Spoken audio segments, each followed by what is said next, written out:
Bharatiya Janata party ने तो सब हदें पार कर दी। नई दिल्ली से मीनाक्षी लेखी जी का टिकट काटकर उन्होंने एक ऐसे कैंडिडेट को टिकट दिया है जो बार बार देश हित के खिलाफ कोर्ट में खड़ी रही हैं, देश के विरोधियों को डिफेंड करती रही हैं। जी हां, मैं बांसुरी स्वराज जी के बारे में बात कर रही हूं, जो खुद एक वकील है।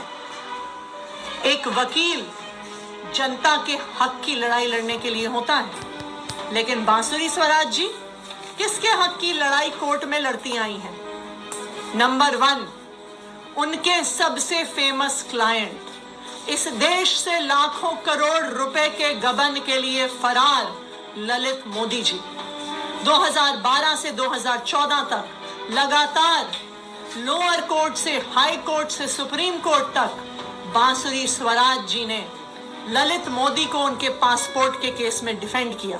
और आप याद करिए, डिवीजन बेंच का ऑर्डर आने से पहले ही ललित मोदी जी पासपोर्ट के साथ फरार हो गए और आज तक वापस नहीं आए हैं। ਇਹ ਦਿੱਲੀ ਦੀ ਮੰਤਰੀ, ਆਮ ਆਦਮੀ ਪਾਰਟੀ ਦੀ ਮੰਤਰੀ ਆਤਿਸ਼ੀ ਜੀ ਦਾ ਇਹ ਬਿਆਨ ਸੁਣ ਲਿਆ ਤੁਸੀਂ ਤੇ ਕਰ ਲਿਆ ਧਿਆਨ ਕਿ ਇਹ ਸੁਸ਼ਾਸਨ ਦੀ ਸਰਕਾਰ ਕਿਹੋ ਜੀ ਸਰਕਾਰ ਹੈ। ਇਹਦੇ ਦੋ ਪੱਖ ਸਾਫ਼ ਤੇ ਸਪਸ਼ਟ ਤੌਰ ਤੇ ਉਗੜ ਕੇ ਸਾਹਮਣੇ ਆ ਰਹੇ ਨੇ। ਪਹਿਲੀ ਗੱਲ ਇਹ ਹੈ ਕਿ ਬਾਂਸੁਰੀ ਸਵਰਾਜ ਸਵਰਗੀ ਸੁਸ਼ਮਾ ਸਵਰਾਜ ਦੀ ਬੇਟੀ ਹੈ। ਫਿਰ ਉਹਨਾਂ ਨੇ ਲਲਿਤ ਮੋਦੀ ਦਾ ਕੇਸ ਕਦੋਂ ਟੇਕਅਪ ਕੀਤਾ? ਜਦੋਂ ਉਹਨਾਂ ਦੀ ਮਾਂ ਜੀਵਤ ਸੀ। ਪਹਿਲਾ ਸਵਾਲ, ਜੇ ਜੀਵਤ ਸੀ ਉਹਨਾਂ ਦੇ ਲਾਈਫ ਟਾਈਮ ਦੇ ਵਿੱਚ ਕੀਤਾ ਤੇ ਇਹ ਇੱਕ ਦੋ ਪਹਿਲੂ ਫੇਰ ਬਤੌਰ ਵਕੀਲ ਦੇ ਇੱਕ ਡਿਊਟੀ ਬਾਂਸੁਰੀ ਸਵਰਾਜ ਨੇ ਨਿਭਾਈ ਹੈ ਤੇ ਉਹਨੇ ਕਿੱਥੋਂ ਤੱਕ ਆਪਣੀ ਵਕਾਲਤ ਵਿਖਾਈ ਏ। ਥੱਲੜੀ ਕੋਰਟ ਤੋਂ ਲੱਗ ਕੇ ਸੁਪਰੀਮ ਕੋਰਟ ਤੱਕ ਮਾਂ ਦੀ ਜਾਈ ਏ ਤੇ ਖੜੀ ਏ ਮੋਦੀ ਜੀ ਦੀ ਕੈਬਨਿਟ ਦੀ ਮੰਤਰੀ ਸੁਸ਼ਮਾ ਸਵਰਾਜ ਜੀ ਦੀ ਬੇਟੀ ਬਾਂਸੁਰੀ ਸਵਰਾਜ ਲਲਿਤ ਮੋਦੀ ਜੀ ਲਈ, ਜਿਹੜਾ ਕਿ ਲਲਿਤ ਮੋਦੀ ਜੀ ਨੇ ਪੈਸਾ ਦੇਸ਼ ਦਾ ਲੁੱਟਿਆ। ਇਹ ਬਿਆਨ ਵਿੱਚ ਆ ਰਿਹਾ। ਬਤੌਰ ਵਕੀਲ ਉਹਨਾਂ ਨੇ ਆਪਣੀ ਜ਼ਿੰਮੇਵਾਰੀ ਨਿਭਾਈ, ਇਹਦੇ ਵਿੱਚ ਕੋਈ ਕੁਤਾਹੀ ਨਹੀਂ ਕੀਤੀ ਉਹਨਾਂ ਨੇ। ਲੇਕਿਨ ਉਹਨਾਂ ਨੂੰ ਇਹ ਇੱਕ ਨੈਕਸਸ ਜਿਹੜਾ ਹੈ ਇਹ ਸਮਝ ਲੈਣਾ ਚਾਹੀਦਾ ਸੀ ਕਿ ਜੇ ਉਹਨਾਂ ਦੀ ਮਾਂ ਸੁਸ਼ਮਾ ਸਵਰਾਜ ਦਿੱਲੀ ਦੀ ਮੁੱਖ ਮੰਤਰੀ ਤੇ ਫਿਰ ਕੇਂਦਰੀ ਮੰਤਰੀ ਵੀ ਰਹੀ ਹੈ, ਉਸ ਨੇ ਬੀਜੇਪੀ ਨੂੰ ਆਪਣੀ ਖੂਨ ਦੇ ਨਾਲ ਸਿੰਜਿਆ ਤੇ ਉਸ ਨੇ ਬੀਬੀ ਬਾਂਸੁਰੀ ਸਵਰਾਜ ਨੇ ਬਾਂਸੁਰੀ ਦੇਸ਼ ਦੇ ਗਦਾਰਾਂ ਲਈ ਕਿਉਂ ਵਜਾਈ? ਇੱਦਾਂ ਦੀਆਂ ਕਈ ਹੋਰ ਐਗਜ਼ਾਮਪਲਸ ਨੇ ਜਿਨ੍ਹਾਂ ਵਿੱਚ ਮੈਂ ਬੀਜੇਪੀ ਦੇ ਜਿਹੜੇ ਨਾਮਵਰ ਵਕੀਲ ਨੇ ਉਹਨਾਂ ਦਾ ਵੀ ਨਾਂ ਲੈ ਸਕਦਾ, ਕਹਿ ਸਕਦਾ।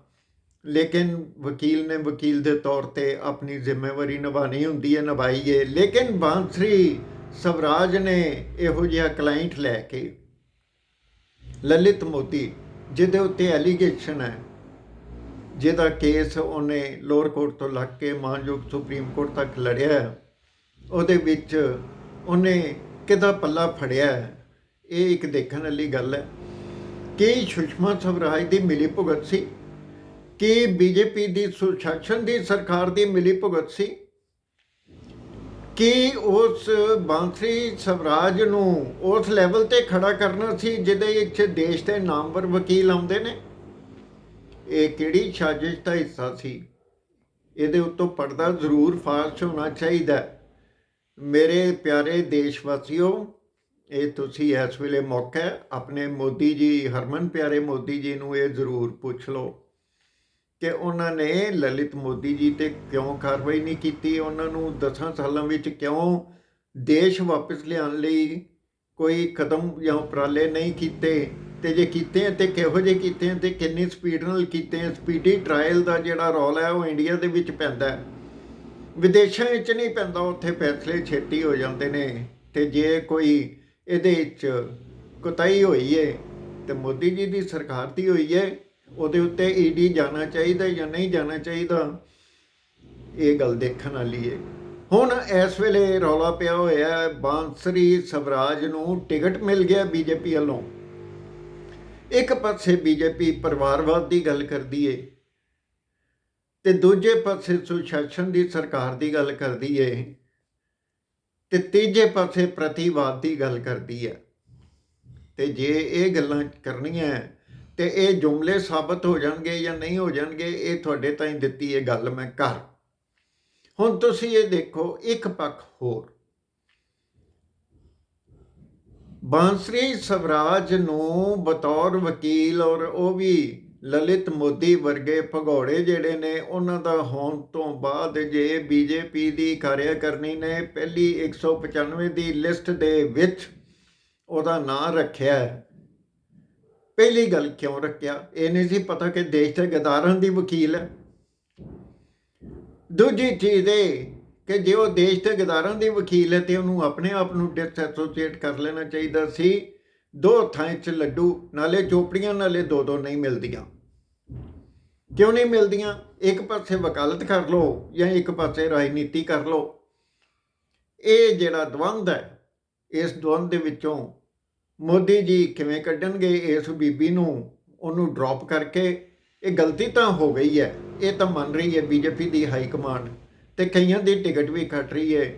ਇਹਦੇ ਨਾਲੋਂ ਤਾਂ ਮੀਨਾਕਸ਼ੀ ਲੇਖੀ ਜੀ ਜਿਹੜੀ ਨਾਮਵਰ ਵਕੀਲ ਹੈ, ਨਾਮਵਰ ਵਕੀਲ ਦੀ ਬੇਟੀ ਹੈ ਪੀਐਨ ਲੇਖੀ ਸਾਹਿਬ ਦੀ, ਜਿਨ੍ਹਾਂ ਨੂੰ ਮੈਂ ਪਰਸਨਲੀ ਤੌਰ ਤੇ ਪੀਐਨ ਲੇਖੀ ਸਾਹਿਬ ਨੂੰ ਜਾਣਦਾ, ਉਹਨਾਂ ਦੇ ਇੰਟਰੈਕਸ਼ਨ ਵਿੱਚ ਆਇਆ ਜਦੋਂ ਦਿੱਲੀ ਜਾਂਦਾ ਰਿਹਾ ਮੈਂ ਮਾਨਯੋਗ ਅਦਾਲਤਾਂ ਦੇ ਵਿੱਚ ਕੇਸ ਕਰਨ ਲਈ। ਤੇ ਪੀਐਨ ਲੇਖੀ ਸਾਹਿਬ ਦੀ ਜਿਹੜੀ ਸੀਗੀ, ਉਹਨਾਂ ਦੀ ਸੂਝ-ਬੂਝ, ਉਹਨਾਂ ਦੀ ਕਾਬਲੀਅਤ ਦਾ ਕਾਇਲ ਸੀ ਮੈਂ।